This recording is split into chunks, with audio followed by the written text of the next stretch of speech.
Opa, fala pessoal! Muitas notícias importantes aí ao longo dos últimos dias para nossas decisões de investimento, sejam em ações, fundos imobiliários, investimentos no exterior, Bitcoin, enfim, muita coisa importante acontecendo. Então vamos logo aqui para o nosso plantão Lucro FC e aí eu já vou compartilhar minha tela porque a gente precisa entender esse cenário macroeconômico aqui no Brasil e a gente já consegue ver isso pela estimativa que o mercado coloca toda segunda-feira através do Boletim Focus. Então, sexta semana consecutiva de projeção de inflação mais baixa, né? Isso é bastante importante, né? Vou até colocar aqui na tela. Então, a projeção da inflação diminuiu um pouquinho aqui, ó, para 2023, 5,06%, para 2024, 3,98%. Por que isso é importante? Porque mantém a perspectiva da taxa Selic mais baixa do que está agora. Então, 12,2% no final de 2023 e 9,5% lá no final de 2024. E outra informação importante aqui, o PIB, né? Projeção do PIB um pouco mais alto, então é um crescimento econômico do Brasil e o dólar também aqui não tão alto, aí na casa dos R$ 5,00 e 5,10. Por que isso é importante, pessoal? Porque isso dita o rumo de vários investimentos, como por exemplo, fundos imobiliários, ações, investimentos no exterior. A gente sabe que quando a taxa Selic ela vai caindo aqui, ela pode ser muito positiva para essas classes de ativos aí mais arriscados, ok? Que são esses que eu citei agora. Então a gente consegue ver que essa perspectiva continua valendo, tá? É bem o que a gente espera e você que acompanha aqui o canal já tem visto isso nos últimos meses aí, bolsa de valores lá para cima. Então é um movimento esperado que corrobora aí com as nossas teses nesse momento. Primeiro alerta que eu quero fazer aqui no vídeo de hoje, tá? É a questão da Bolsa de Valores. Ó, os gringos retiram milhões de recursos da B3 pelo quarto dia consecutivo. Por que isso aqui é relevante, pessoal? A gente viu a Bolsa de Valores, aqui a gente falando de ações aqui no Brasil agora, tá? As ações dispararam muito, o Ibovespa chegou naqueles 120 mil pontos. Muita gente aí passou quase 2 meses ganhando bastante dinheiro na Bolsa, mas o alerta é o quê? Podem esperar também que essa alta não é infinita, tá? Vão ter momentos ali de queda, tá? E a gente vê esse movimento do gringo, tirando um pouco do dinheiro da Bolsa de Valores aqui do Brasil, pode provocar sim uma queda nesse curto prazo, tá? Obviamente, aí se a gente pensar no cenário de 1 ou 2 anos, ainda acho que o cenário de bolsa aqui no Brasil é positivo, mas no curto prazo podemos ficar atentos aí porque pode ter queda, tá bom? E por que é tão importante esse movimento aqui do gringo? Eu vou colocar aqui na tela um relatório da B3 que tem a participação por tipo de investidor, tá? Nunca se esqueça disso aqui. 57,5% aqui do volume de negociação na Bolsa de Valores no Brasil é de estrangeiros, ok? Só 15,6% são investidores pessoas físicas, tá? E 22,7% são de investidores institucionais, então fundos de investimento, etc. Então o que o gringo faz, o dinheiro que vem do exterior provoca na nossa bolsa aqui, faz preço, né? Então vai provocar valorização ou desvalorização com certeza, tá bom? Então a gente vê sim esse movimento de taxa Selic diminuindo. Isso é bom para a Bolsa de Valores, mas a gente tem que entender que tem alguns outros movimentos até globais que podem provocar aí grandes volatilidades, pelo menos no curto prazo. E por outro lado também, coloco uma outra matéria aqui na tela, ó, pode colocar aqui embaixo, o Bitcoin disparando, mais de 80% de alta nesse ano, tá bom? E por que aconteceu isso?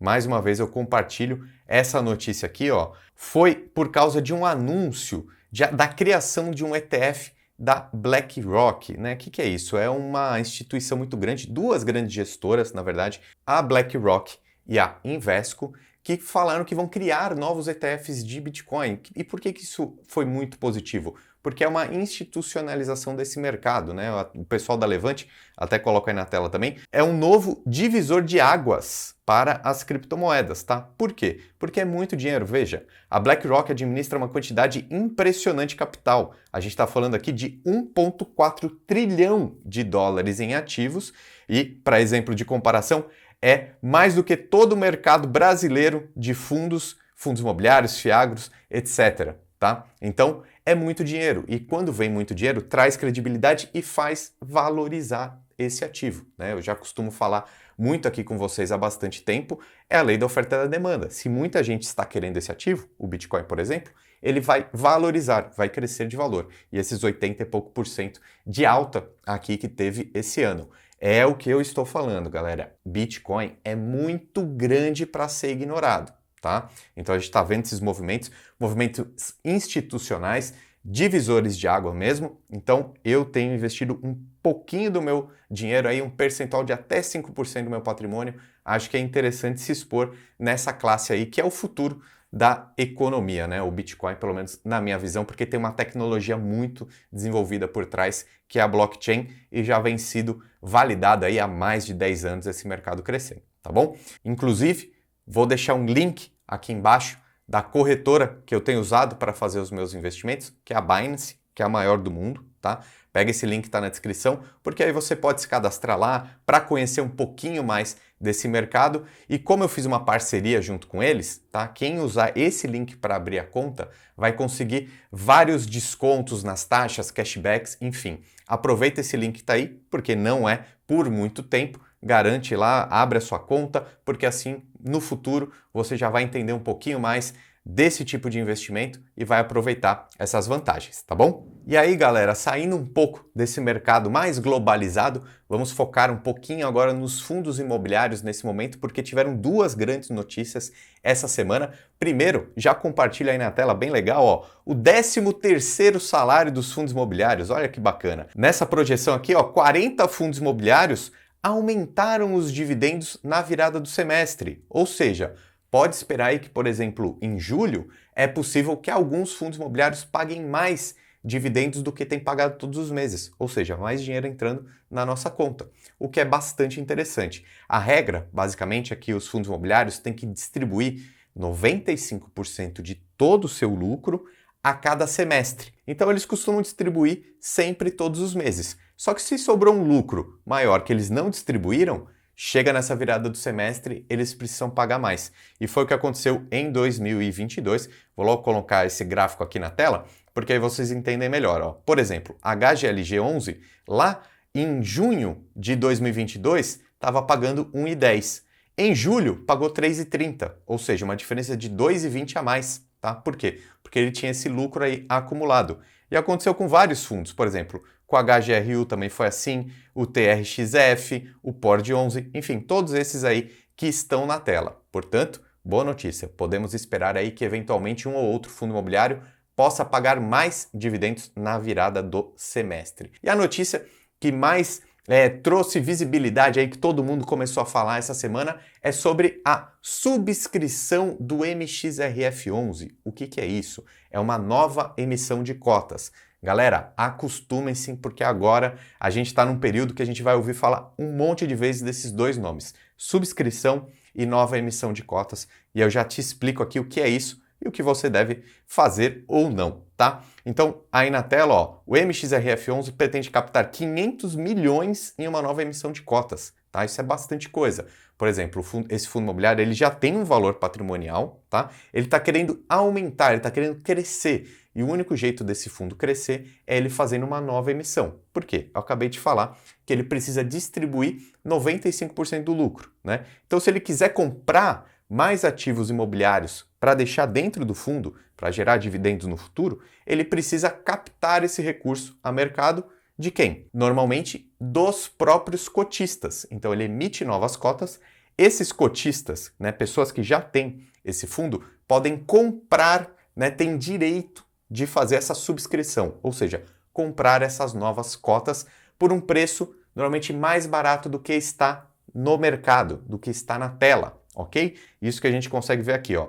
O preço de subscrição do Maxi Renda será de R$ 10,36, tá bom? Até detalhando um pouquinho mais aqui, ó. O preço dos papéis foi fixado em R$ 10,06, com a distribuição ali, uma taxa para fazer operacionalizar isso de 30 centavos, ficou R$ 10,36. Então, qual é o ponto aqui? Normalmente, eu considero as subscrições uma maneira de comprar esse fundo mais barato. Então, é positivo. Tá? E o que a gente vê no mercado? A gente vê que as cotas costumam cair, né? Aqui, claramente, depois do anúncio dessa subscrição, o MXRF já caiu, né? A gente está vendo essa linha vermelha aqui. Agora, ele está cotado em 10,77.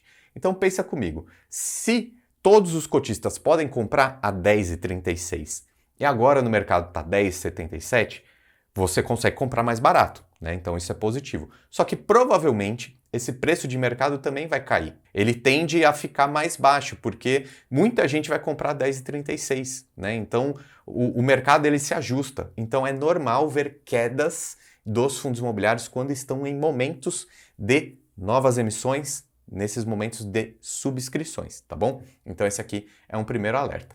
Agora, a pergunta que todo mundo se faz é: será que vale a pena subscrever? Ou seja, entrar lá na sua corretora e falar: sim, eu quero essas cotas, quero comprar mais cotas desse fundo imobiliário aí por esse preço um pouquinho mais barato que está no mercado? Essa é uma decisão que você deve tomar e aí eu vou te ajudar aqui com alguns dados de mercado para a gente analisar sobre isso, tá? Eu vou entrar aqui no site do Investidor 10 para a gente ver exatamente isso, tá? Cotação então 10,77.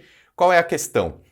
O preço sobre valor patrimonial dele, nesse momento, está 1,07, então está mais caro, ok? Então, se esse número está em 1, quer dizer que está no valor justo, 1,07 está mais caro do que realmente vale esse conjunto de ativos imobiliários. E mais uma lição aqui, um fundo imobiliário ele só consegue fazer novas emissões, essas subscrições, quando ele está acima do seu PVP, tá bom? No mercado de crise, não tem novas emissões. Por isso, mais uma vez, acostume-se. Todos os fundos que estiverem com preço sobre o valor patrimonial mais para cima vão fazer novas emissões também. A tendência é de crescer o número de subscrições daqui para frente, tá bom? Então aí você já vai se acostumando sobre isso. Quais são os pontos aqui que eu quero evidenciar? O MXRF é o fundo imobiliário que tem o maior número de cotistas na bolsa, então é mais fácil também para um fundo grande fazer novas emissões. Fundos pequenos fica um pouquinho mais difícil porque tem menos gente para realmente dar esse voto de confiança e colocar mais dinheiro aí para a gestão comprar novos ativos imobiliários. Detalhe, né? O valor patrimonial da cota, 10,11, tá bom? Mostrei aqui para você agora há pouco que o fundo ele está realmente emitindo essas novas cotas aí com preço mais baixo do que o valor patrimonial, né? Lá está 10,08, aqui 10,11, né? Por causa das taxas aí fica um pouquinho mais caro para o investidor, mas está dentro do preço aqui. E só mais um detalhe importante, ó, esse fundo ele já tem 2,28 bilhões de valor patrimonial. Se ele vai aumentar mais 500 milhões, pelo menos é o quanto ele espera, esse fundo aqui vai para algo em torno de 2,7 bi, né? O que é bastante interessante. É um fundo que está crescendo e está querendo aí refazer um pouco os seus ativos que tem lá dentro, né? A grande questão que fica numa subscrição é o que o fundo imobiliário vai comprar com esse dinheiro a mais, né? A gente sempre espera que vá comprar ativos melhores do que ele tem, né? Então, quando você entra numa subscrição, é totalmente um voto de confiança para a gestão daquele fundo, tá? Na minha visão, normalmente é positivo quando tem subscrição, ainda mais se é um fundo que você gosta e quer aumentar o seu dinheiro, o seu aporte ali naquele fundo, tá? Essa é a decisão fundamental de qualquer investidor. Você quer colocar mais dinheiro nesse fundo? Então aproveite a subscrição para comprar um pouco mais barato. E o segundo ponto é, você confia na gestão desse fundo? Você quer continuar cotista desse fundo por muitos e muitos anos? Então você deve fazer a subscrição, comprar aí essas novas cotas, tá? Se você não quer mais ter esse fundo, não tem essa visão de longo prazo, aí eu não entraria, né, nessa subscrição. Lembrando que a parte operacional você pode entrar em contato com a sua corretora e ela vai te ajudar, tá bom? Se você quiser, então, fazer essa subscrição, né, comprar aí essas novas cotas, é só você avisar lá a sua corretora que vai fazer todo o procedimento, você deixa o dinheiro ali na sua conta e vai dar tudo certo. Se você não quiser, você pode inclusive também entrar em contato lá com a sua corretora e vender esses direitos preferenciais aí, esses direitos de comprar essas novas cotas. Você vai conseguir um valor pequenininho ali, mas se você não quiser subscrever, é melhor garantir esse pouquinho do que nada, não é isso? Então, galera, se inscrevam aqui no canal e assistam também esses outros vídeos que eu preparei para você. O meu nome é Ricardo Natali, um abraço e até mais!